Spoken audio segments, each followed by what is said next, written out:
रेत पर थक के गिरा हूँ तो हवा पूछती है, आप इस दश्त में क्यों आए थे वहशत के बगैर। तमाम अदबी दोस्तों को मेरा प्यार भरा आदाब। मैं साहिल माधोपुरी एक बार फिर आपकी खिदमत में हाजिर हूँ।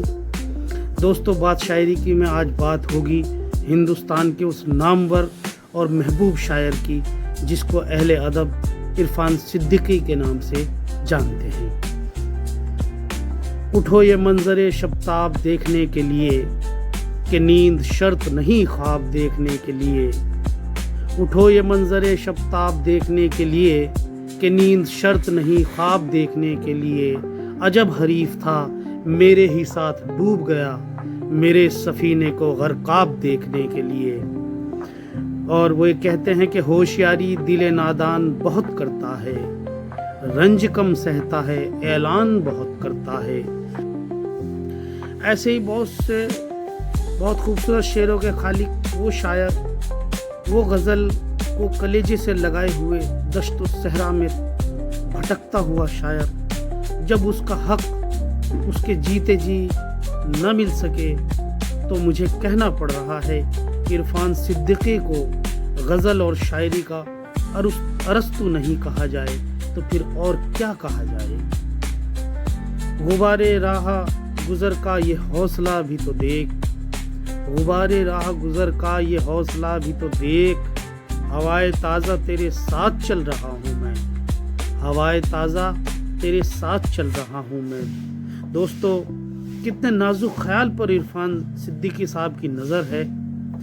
एक चहकार ने सन्नाटे का तोड़ा पिंदार, एक चहकार ने सन्नाटे का तोड़ा पिंदार, एक नौबर्ग हंसा दश्त की वीरानी पर। इतना बारीक और नाजुक ख्याल अगर कोई बांध सकता है तो उसको इरफान सिद्दीकी कहा जाता है। दोस्तों, आज उस अजीम शायर की शायरी पर गुफ्तगू तो करने को बहुत की जा सकती है, इरफान अहमद, लेकिन मैं उनका मुख्तसर सा तारुफ आप तमाम दोस्तों तक पहुंचाना चाहता हूं। इरफान अहमद सिद्दीकी, उनका नाम तखल्लुस इरफान और वालिद मौलवी अहमद सिद्दीकी जो पेशे से वकील और बहुत अच्छे शायर रहे हैं, बहुत अच्छे शायर भी थे। उनकी वालिदा का नाम राबिया खातून था।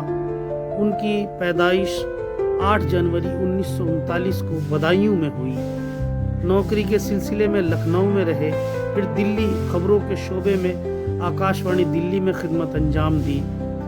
डिप्टी प्रिंसिपल इंफॉर्मेशन ऑफिस के ऑफिसर के ओहदे पर वो रिटायर हुए।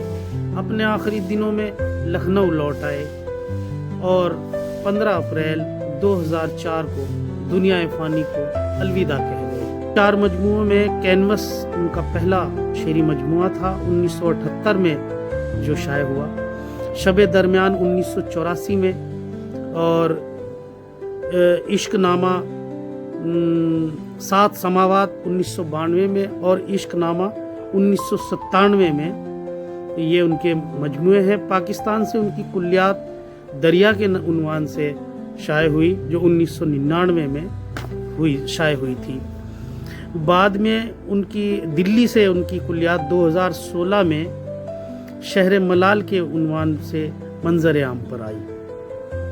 इरफान सिद्दीकी जितने अच्छे शायर थे वो उससे भी कहीं ज़्यादा नेक इंसान थे। प्रोफेसर शमीम हनफी लिखते हैं कि इरफान जो जीते थे वही लिखते थे, खुश रहते थे, उनकी तबीयत में अजीब ठहराव था, कभी उन्हें मलाल की कैफियत में नहीं देखा, हमेशा हौसले मंदी की बात करते थे और सब्र से काम लेते थे।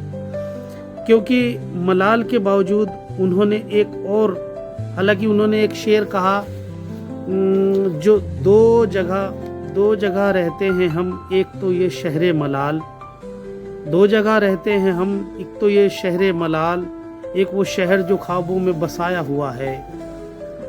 अब इस शेर से हमें समझ आता है कि मलाल के बावजूद उन्होंने एक और शहर ख्वाबों का बसाया हुआ था जिसमें वो खुश रहते थे। दोस्तों, आज बस इतना ही।